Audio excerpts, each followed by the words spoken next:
Good morning, everyone, and thank you for joining today's session. We're going to discuss a concept that is often overlooked in property management but has a significant impact on building appearance, resident satisfaction, maintenance costs, and long-term asset preservation. We call this concept the lobby effect.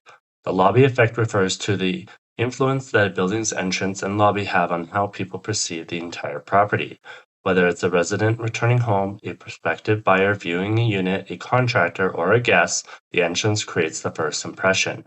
Think about entering a building with wet floors, worn carpet, dirt tracked throughout the lobby, and visible staining. Immediately, people begin to make assumptions about how the property is maintained. Now compare that to a clean, dry, professional-looking entrance with attractive matting and well-maintained flooring. The perception changes dramatically. As property managers, we're responsible for protecting property values and ensuring residents feel proud of where they live. While major capital projects often receive most of the attention, one of the simplest and most cost-effective ways to improve buildings' appearance is through a properly designed entrance mat program. Today's presentation will explore how entrance matting protects flooring, reduces maintenance costs, improves safety, and contributes to a positive residents' experience while delivering measurable return on investment. Let's look at the numbers behind the concept. Property managers are often asked to justify expenditures to councils and owners. The good news is that entrance protection is one of those rare investments that can deliver both immediate and long-term benefits. Research consistency shows that cleanliness and building appearance influence how residents and visitors perceive a property's value. Every day, dirt, moisture, salt, sand, and debris are carried into buildings on shoes, carts, wheelchairs, strollers, and maintenance equipment. Without effective entrance matting, contaminants are spreading throughout hallways, elevators, and common areas. This increases cleaning frequency, accelerates floor wear, and raises maintenance costs. A quality entrance mat system helps stop these contaminants at the door. The result is reduced labor requirements, fewer floor restoration projects, longer flooring life, and lower overall maintenance costs. For strata councils, preventative maintenance is almost always less expensive than corrective maintenance. Rather than repairing damaged flooring or replacing worn surfaces prematurely, councils can invest in protecting those assets from the beginning. Now let's look at what makes professional matting system different from the standard mat or carpet runner.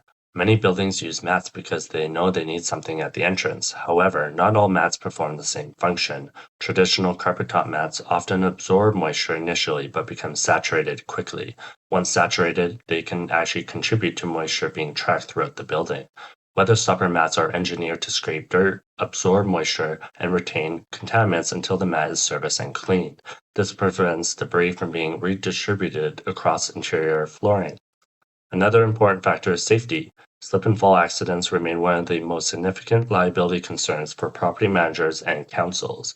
By capturing moisture before it reaches hard flooring surfaces, professional matting helps improve traction and reduce slip hazards.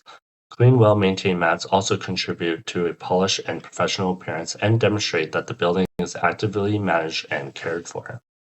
The good news is that implementing an effective entrance mat program is relatively simple. The first step is evaluating the property. Every building's different. Some experience heavy pedestrian traffic, while others have multiple entrances, underground parking access points, or exposure to severe weather conditions. A site assessment helps identify where contaminants enter the building and where protection is needed most. The second step is selecting the right matting solution. This includes determining appropriate sizes, locations, and styles. The objective is to maximize performance while ensuring the mats complement the property's appearance and architectural design. The third step is establishing a service schedule. Service frequency should reflect building traffic patterns and seasonal conditions. The final step is customization. Property managers should work with service providers to develop a program that aligns with the property's operation budget, maintenance objectives, and resident expectations. Let's conclude by reviewing the key takeaways. The entrance to a building does much more than provide access. It influences first impressions, affects resident satisfaction, contributes to safety, and plays an important role in protecting building assets. A properly designed and maintained entrance mat program can help create cleaner common areas, reduce cleaning requirements, extend flooring life, and improve the overall appearance of the property. For strata councils, these benefits translate into better stewardship of operating budgets and reserve fund assets. For property managers, the benefits include fewer maintenance issues, improved resident perceptions, and a cleaner, safer environment. Perhaps most importantly, entrance protection represent a proactive approach to building maintenance. Rather than reacting to worn flooring, excessive cleaning costs, or safety concerns, the building takes steps to prevent those issues before they occur. Thank you for your time today. I hope this presentation has shown how a well-designed entrance map program supports operational efficiency, resident satisfaction, safety, and long-term asset preservation. I'm happy to answer any questions.